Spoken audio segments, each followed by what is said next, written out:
Yuta com certeza é um dos personagens mais fortes de Jujutsu Kaisen, sendo o aluno mais forte de Satoru Gojo. A gente tem aqui algumas definições sobre o personagem de uma forma extremamente interessante. É como o Yuta, mesmo sendo um novato no mundo de Jujutsu, conseguiu chegar facilmente no top 5 dos personagens mais fortes de todo o verso de Jujutsu Kaisen, né? Hoje ali acaba meio que ficando na posição no top 3, top 4 ali, basicamente em relação aos feiticeiros. A gente tem que observar qual que vai ser o grau realmente ali do Hajime e também a expansão dele, mas o que é concreto é que o Yuta está sim no top 5 dos personagens mais fortes do universo de Jujutsu Kaisen. E isto é uma questão já definida para nós na história.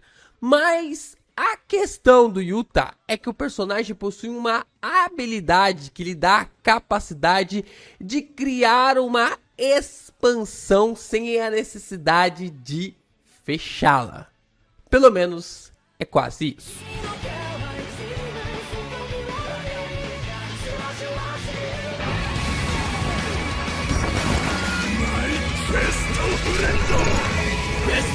Yo, Geeks, aqui é o LP e vocês estão no canal do Geek Brasil. Fiquem ligados porque esse vídeo contém spoilers do mangá Jujutsu Kaisen. Sim, pessoal, vamos então falar um pouquinho sobre o personagem Yuta, né? Faz tempo que a gente não traz aqui um vídeo especificamente sobre ele e a gente vai falar mais sobre essa abordagem da expansão sem fechá-la, né? Sem fechar ali o seu território. Como assim, LP? Como assim o Yuta tem ali essa capacidade? Eu não diria, na verdade não dá nem pra dizer que é realmente sem fechar a barreira, mas a gente vai comentar aqui um contexto específico como o Yuta tem uma característica daqueles que não fecham uma barreira, isso por causa de um poder bem específico dele. Então já deixa o seu like, se inscreve aqui no canal, ajuda a gente a continuar crescendo cada vez mais aqui na plataforma e compartilha esse vídeo com seus amigos pra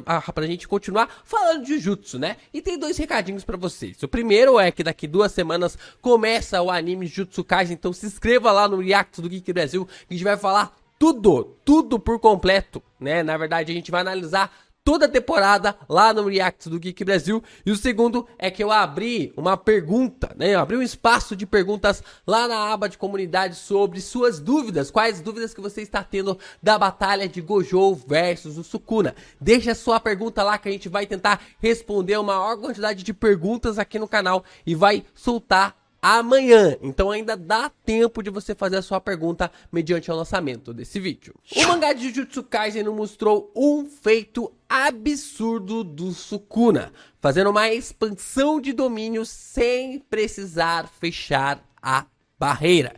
Isso é algo realmente inacreditável, até mesmo para grandes feiticeiros, né, que têm ali um potencial e têm experiência, como o próprio Hajime apareceu ali, ficar surpreso com toda essa questão e até mesmo falar que era algo impossível. E expandir uma barreira sem fechá-la dá vantagens absurdas que uma barreira com seu fechamento, com seu selamento ali de uma forma convencional acaba não proporcionando. Isso dá para o personagem vantagens em uma disputa de domínio e entre elas dá a capacidade de fazer o acerto garantido em uma área extremamente gigante e conseguir contra-atacar a barreira pelo lado de fora ao mesmo tempo. Então, esses são alguns aspectos extremamente importantes na hora de disputar um domínio. Como nós observamos no capítulo 224,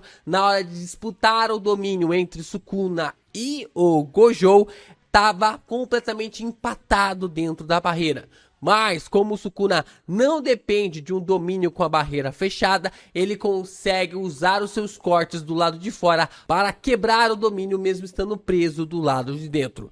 Isso foi o que deu o Sukuna a vantagem e quase levou Satoru Gojo à morte, de uma forma formidável que somente o rei poderia fazer. A capacidade de expandir uma barreira sem a necessidade de fechá-la está colocada como algo impossível, né? Está colocado para nós de um jeito impossível. É como pintar um quadro no ar, como armazenar água sem um receptáculo, como estender um lençol sem a necessidade de um colchão.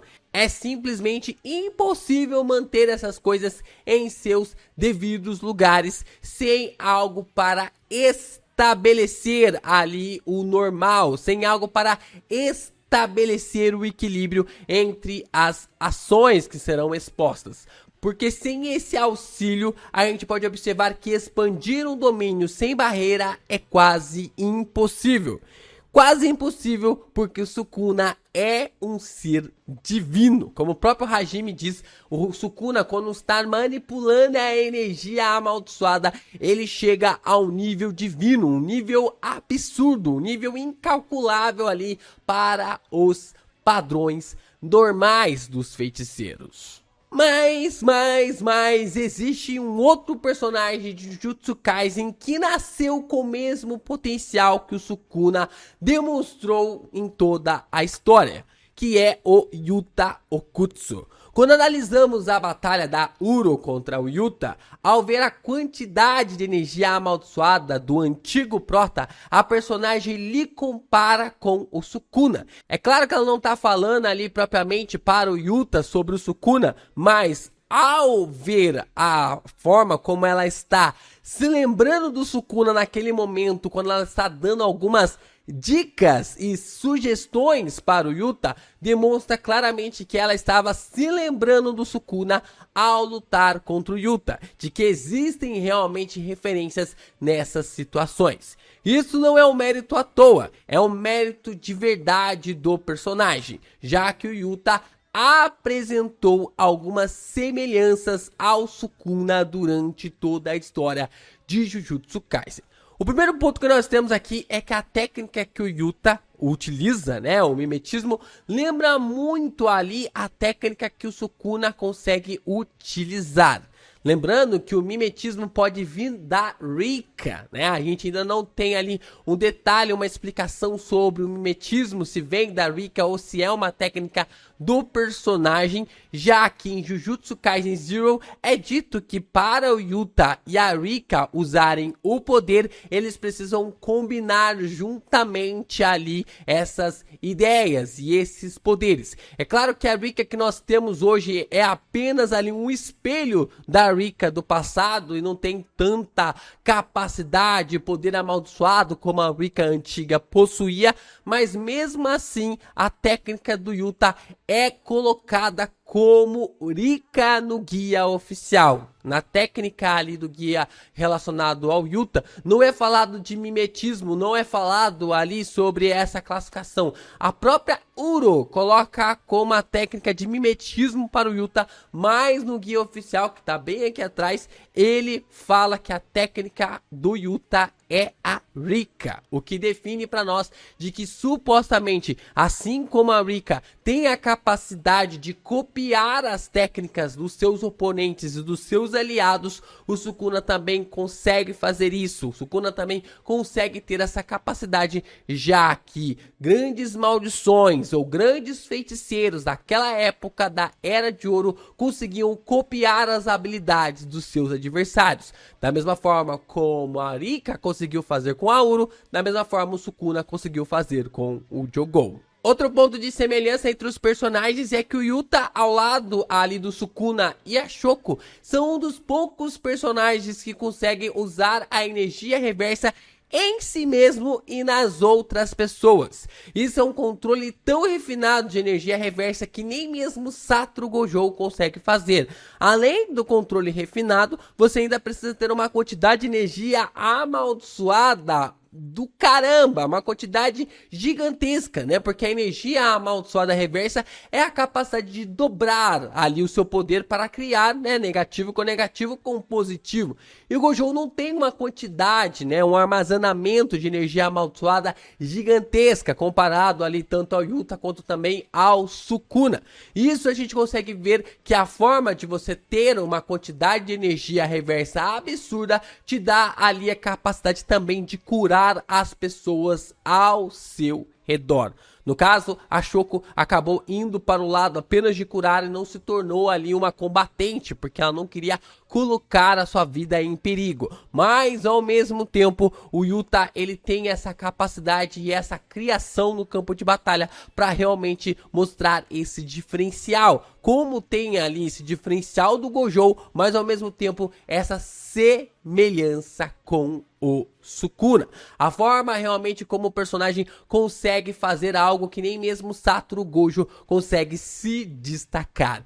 E o destaque disso fica ainda mais intrigante quando paramos para pensar que o Yuta pode até mesmo acabar com as maldições usando energia reversa, né? Isso é um fator intermediante ali para a gente poder entender como esse poder pode ser algo extravagante do Yuta mediante as suas habilidades, né? E até mesmo ali a capacidade de replicar energia reversa como se fosse uma própria técnica, como se fosse ali até mesmo uma utilização de um poder especial, entre aspas. Só que tudo isso fica ainda mais interessante quando percebemos uma disputa de domínio pelo Yuta.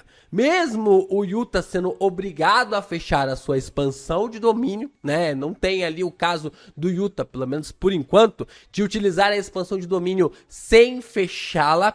Ele ainda possui um hack, como se ela não fosse fechada. É aí que vem a roubalheira do Yuta.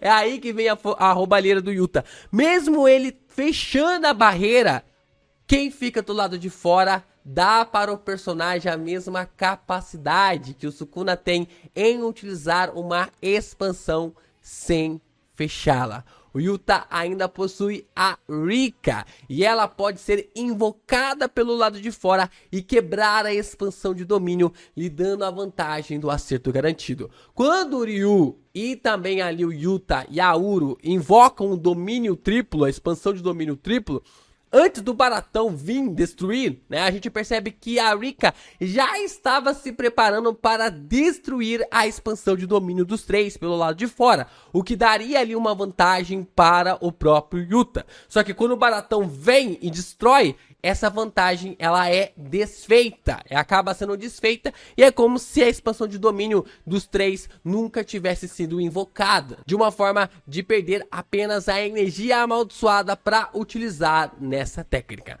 Mesmo que o Yuta não consiga ter a liberdade para expandir sua barreira no raio que quiser, ele ainda possui a segunda vantagem, que é ter a capacidade de quebrá-la pelo lado de fora. Isso acaba deixando o personagem de uma forma ainda mais apelona em um confronto contra qualquer feiticeiro que tenha um domínio fechado. Então o Yuta tem vantagem contra qualquer feiticeiro que tenha um domínio fechado, né? Sendo ali, não sendo o Kenjaku, não sendo o Sukuna, o Yuta pode ter uma puta vantagem contra esses adversários. Como eu disse lá atrás, lutar contra o Yuta é nunca entrar em um x1 contra ele. A partir do momento que ele invoca a Rika, definitivamente o duelo está acabado.